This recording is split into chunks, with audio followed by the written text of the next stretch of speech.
Tidak maukah tuan-tuan dan puan-puan, kalau Allah jadikan tuan-tuan dan puan-puan kaya dengan rezeki yang berlipat kali ganda? Allah Subhanahu wa taala berfirman yang bermaksud, bandingan derma orang yang membelanjakan hartanya pada jalan Allah ialah sama seperti sebiji benih yang tumbuh menerbitkan 7 tangkai. Tiap-tiap tangkai itu pula mengandungi 100 biji. Dan ingatlah, Allah melipat gandakan pahala bagi sesiapa yang dikehendakinya, dan Allah maha luas rahmat kurnianya, lagi meliputi ilmu pengetahuannya.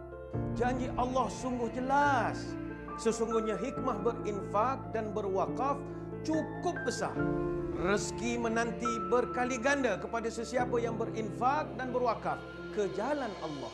Marilah kita menyumbang kepada pembinaan Masjid Sentosa Teras Cernang, Bandar Baru Bangi, sekaligus membantu lebih 5,000 penduduk di kawasan sekitarnya memiliki sebuah pusat untuk beribadah, berjemaah dan beraktiviti. Masjid Sentosa bakal menjadi bukti betapa besarnya hikmah infak dan wakaf, di mana ianya dibina dengan menggunakan 100% dana yang telah diinfak dan diwakafkan oleh orang ramai. Dan apabila siap kelak, ia boleh menampung sejumlah 2,250 orang jemaah pada satu masa. Masjid Sentosa akan dilengkapi dengan dewan solat 2 tingkat, bilik jenazah, bilik mesyuarat, pejabat, bilik utiliti, dewan kuliah serta menara azan, di mana laungan menyeru ke jalan ibadah dan kejayaan bakal bergema, sekaligus menyemarakkan benih keinsafan dan keimanan. Rasulullah sallallahu alaihi wasallam bersabda, barang siapa yang membangun masjid kerana Allah, walaupun hanya sebesar sangkar burung atau lebih kecil dari itu, Allah akan bangunkan untuknya sebuah rumah di syurga. Maksudnya, sekiranya anda berinfak dan berwakaf untuk membina sebuah masjid, nescaya akan Allah binakan sebuah rumah di surga. Dan tatkala rumah kita telah terbina di surga, insya-Allah surga jugalah yang menanti kita nanti. Berinfak dan berwakaflah untuk pembinaan Masjid Sentosa sekarang. Di dunia akan Allah kurniakan rezeki berlipat kali ganda, dan di akhirat kelak Allah janjikan pula surga untuk kita. Subhanallah. Subhanallah, berkat infak, Masya Allah. Itulah tajuk kita untuk segmen kita Assalam Bis Masjid Sentosa. Masjid Sentosa Teras Jenang telah memulakan pembinaannya pada 2 Mei 2019, dan rancangan untuk membina masjid ini tercetus apabila Surau Desa Sentosa tidak lagi dapat menampung kuota jemaah. Lalu terbinalah insya Allah Masjid Sentosa, dan memerlukan dana hampir 2.5 juta, dan insya Allah akan siap dibina pada 2022 sekiranya dana mencukupi. Dan bersama dengan saya yang pastinya pendakwah yang tidak lagi asing, dan Masya Allah beliau hadir hari ini sebagai wakil Masjid Sentosa yang berbahagia, Ustaz Datuk Haji Badli Shah Alauddin. Assalamualaikum Datuk. Waalaikumsalam warahmatullahi wabarakatuh. Terima kasih hadir. Kerana mengundang juga. Masya Allah, jauh daripada Kuantan Ustaz. Alhamdulillah. Datuk, sebagai permulaan, mungkin boleh ceritakan bagaimana permulanya pembinaan Masjid Sentosa ini. Silakan Datuk. Baik, Assalamualaikum warahmatullahi wabarakatuh. Pertamanya, masjid ini dibina disebabkan oleh Surau Desa Sentosa di Taman Desa Sentosa, Bandar Baru Bangi, yang ketika itu menyantuni masyarakat khususnya di sekitar Taman Desa Sentosa, sudah semakin sempit.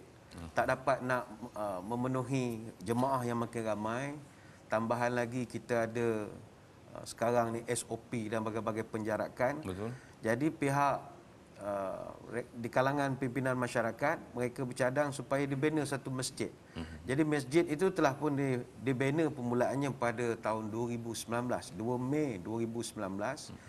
Namun dari masa ke semasa penduduk semakin ramai.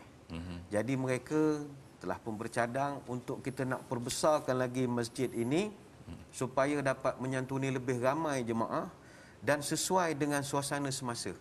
Sebab dengan kuantiti jemaah dan juga isu SOP. Jadi kita memang memerlukan masjid yang benar-benar luas supaya masing-masing boleh selesa menjalankan ibadah. Selesa menjalankan ibadah, insya-Allah. Kita harapkan, katanya penduduk di Taman Desa Sentosa hampir 5,000 orang katanya, Datuk. InsyaAllah.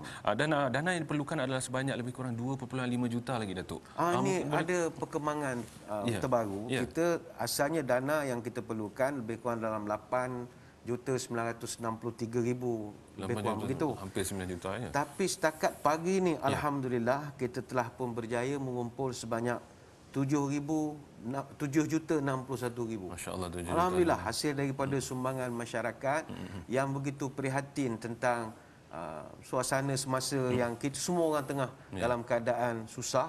Jadi mereka tetap juga membantu untuk menyantuni penduduk-penduduk setempat, membina sebuah masjid. Dan kita dari segi atas kertas saja memerlukan lebih kurang dalam 1.9 juta lagi. 1.9 juta lagi. Andai kata angka ini dapat dicapai, insya-Allah Jun, Julai 2021 kita dah boleh mula kerja lebih laju lagi. Dan mungkin boleh siap lebih awal daripada itu. Baik itu kita merayu kepada masyarakat di luar. Kita ada sasaran lebih kurang dalam RM1,901,904. Masya-Allah. Ini kita berada pada bulan Rejab. Lepas Rejab, Syakban, Ramadan. Bulan Rejab ini satu pahala kita lakukan, Allah bayar sebanyak 70 pahala. Satu amalan. Hari biasa, satu amalan dia bayar 10. Maknanya kita sedekah RM1, Tuhan tulis RM10. Masya-Allah. Bulan Rejab sedekah RM1, tulis RM70. Bulan Syakban sedekah RM1, tulis RM700. Masya-Allah. Bulan Ramadan sedekah RM1, tulis RM1000. Jangan pula ada yang kata, tak apalah, saya sedekah bulan Ramadan je lah dapat RM1000. Kalau panjang umur. Allah Jadi, Akbar, itu soalan dekat situ. Kita tak tahu panjang ke tidak umur. Jadi kalau dah terasa, hari ini saya nak membantu Masjid Sentosa, silakan. Sebab kita dalam bulan mulia. Dan juga benda yang kita nak buat ni bukan benda yang tak ada faedah. Betul. Ini salah satu daripada pencen kubur. Kita kalau lepas mati, mana ada amalan lagi dah. Meter pahala kita tak berjalan lagi dah. Tapi ada 7 perkara Nabi sebut, kata Anas bin Malik. Salah satunya daripadanya adalah orang yang bina masjid. Allahu Akbar. Kalau selagi masjid tu dijalankan operasinya, selagi berfungsi, orang semayang, menara azan, orang azan, kuliah pengajian berjalan, hasil daripada sumbangan kita, maka selama itulah pahala orang itu dapat pada kita yang tengah duduk dalam kubur. Jadi apa yang nak dirugikan? Kalau kita menyeru kepada masyarakat, jom bantu masjid, takkan rugi. Pencen kubur itu dia. Bagaimana masyarakat di luar sana untuk nak menyumbang untuk dana pembinaan Masjid Sentosa? Dia ada macam-macam cara. Antaranya tuan-tuan boleh saja melayari laman web kami www.masjidsentosa.com, ataupun boleh terus saja telefon di talian hotline 014 232 3537. 014 232 3537. Ada macam-macam kaedah lah. Kita boleh gunakan kaedah perbankan dan bagai-bagai lagi. Yang penting kita kena ada kesanggupan untuk membantu. Itu yang kita nak bagi pada masyarakat ini. Masya Allah. Baik, apa pun kita dah hampir ke penghujung untuk segmen ini, Datuk. Terima kasih, walaupun sebentar, tapi kita harapnya penonton di luar sana dapatlah apa yang sebenarnya disampaikan oleh Datuk. Ambil kesempatan bulan Rejab ni. Ambil kesempatan. Ya, betul. Ambil kesempatan bulan Rejab ini, Masya Allah, untuk menderma siapa yang bina masjid di dunia, insya Allah Allah bina istana dan mahligai di syurga sana. Ya, betul. Tepat sekali, insya Allah. Baik, apa pun terima kasih sekali lagi kepada Datuk. Terima kasih juga. Terima kasih banyak, dan kita akan berhenti berehat seketika. Jangan ke mana-mana, terus bersama kami di Assalamualaikum. Tahukah anda, kalau Allah jadikan anda kaya dengan rezeki berlipat kali ganda, marilah kita menyumbang kepada pembinaan Masjid Sentosa. InsyaAllah, Allah akan kurniakan ganjaran rezeki berlipat kali ganda. Bukan sahaja di dunia, malah di syurga.